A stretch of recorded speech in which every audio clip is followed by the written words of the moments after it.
Hello, welcome back to Secrecy Recapped. Today we are going to talk about episode 2 of Wednesday, American supernatural mystery television series, Woe is the Loneliest Number. Episode 2 started with police officers led by the sheriff looking for Rowan's body in the woods. Unfortunately, they are not able to find it. The sheriff does not believe Wednesday's statement about a monster attacking Rowan and thinks that it was a student at Nevermore. The principal is convinced that Rowan ran away and is not happy about the sheriff's accusations.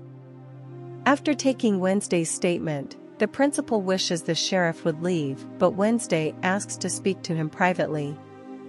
The principal eventually agrees to let them talk privately, on the condition that everything Wednesday says is off the record. Wednesday tells the sheriff that she thinks someone is trying to cover Rowan's death. An officer disrupts their conversation and opens the door, allowing Rowan to step into the room. Behold, he is alive. This occurs much to the shock of everyone, especially Wednesday. During her therapy session, the therapist wants to understand why Wednesday lied about witnessing a murder. Wednesday is sure she saw Rowan being killed by a creature, but no one believes her. The therapist tries to get through to Wednesday, but she is not willing to open up or lose the battle. After her session, she meets Tyler, who is shocked to learn she is legally required to go to therapy. Tyler says she believes what she says she saw in the wood before he receives a message and leaves. Once she is back in school, Wednesday tells Enid that she decided to stay to catch Rowan in his own game. She asks Enid about what Rowan is saying about the situation, but she knows nothing and suggests she asks Rowan's roommate, Xavier. Enid is currently too preoccupied with the Po Cup competition, and being the school's gossip girl is taking the back bench for a while. She tries to talk to Rowan, but the principal informs her that he has been expelled for a reason she can't share. The principal is onto her psychic abilities as well and tells her about her mother's vision. She asks if Wednesday has spoken to her mom about her visions. She also asks Wednesday to pick an extracurricular activity as required by the school by the end of the day. After she meets with the principal, Wednesday asks Thing to keep an eye on Rowan before he leaves the next day. She then meets with Bianca, the person who she saw first in the woods after the attack. She asks her what happened after she passed out in the woods, but she is not helpful. She later meets Xavier at the archery club and asks him about his roommate Rowan. Xavier tells her that Rowan has been on edge for the last few weeks. He also advises her to steer clear of Tyler. Later, she tries to talk to Rowan before he leaves and asks her about the drawing he had of her during the attack. He says he doesn't remember and is driven to the station by a teacher, but Thing is secretly following him.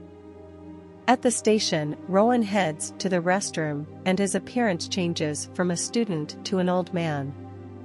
Thing, unfortunately, loses track of him and misses this transformation. The old man later changes to Principal Larissa. Wednesday is disappointed in Thing for losing Rowan in the station. During the class on carnivorous plants, Wednesday and Bianca get into a knowledge showdown and a few buttons are pushed. On the other hand, Tyler and his dad are drifting further apart. He thinks that Tyler is badmouthing him to his therapist and wants to know what they are discussing in their sessions. Tyler tells him that they talk about his mom and he leaves after letting him know he won't be home for dinner. In the woods, Wednesday is helped by Tyler, who is stalking his dad. She tells Tyler she is back in the woods to find evidence that Rowan is dead and she is not losing her mind. She also wants to find out why the creature saved her from Rowan. She finds Rowan's glasses in the woods, and as she picks them up, she has a vision. In her vision, she sees what happened the day the gargoyle nearly killed her. It turns out Rowan is behind that attack, and she also sees the book Rowan got the drawing from. Miss Thornhill tells her that the book belonged to an old student society called the Nightshades. The student society has been long disbanded. Miss Thornhill tells Wednesday that she was impressed by Wednesday during the carnivorous class. She also confides on Wednesday that she is also struggling to fit in school as a normal teacher. Wednesday also tells her that she enjoys being disliked by people. Miss Thornhill tells her to never lose her ability to not let others define her. She also offers to be there for her if she ever needs someone to talk to. Later, Wednesday sneaks into Xavier and Rowan's room to look for the book. She finds a mask, and before she can leave, Xavier returns to the room.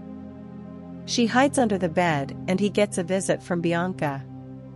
She overhears the conversation between them, and it seems that Xavier was worried that Rowan was planning to hurt Wednesday. She also overhears Bianca's plans to crush Enid in the upcoming competition. Bianca sabotaged Enid, leaving her without a co-pilot in the competition. Wednesday decides to help Enid so that she can take Bianca down. The next day, Wednesday and Enid team up for the competition.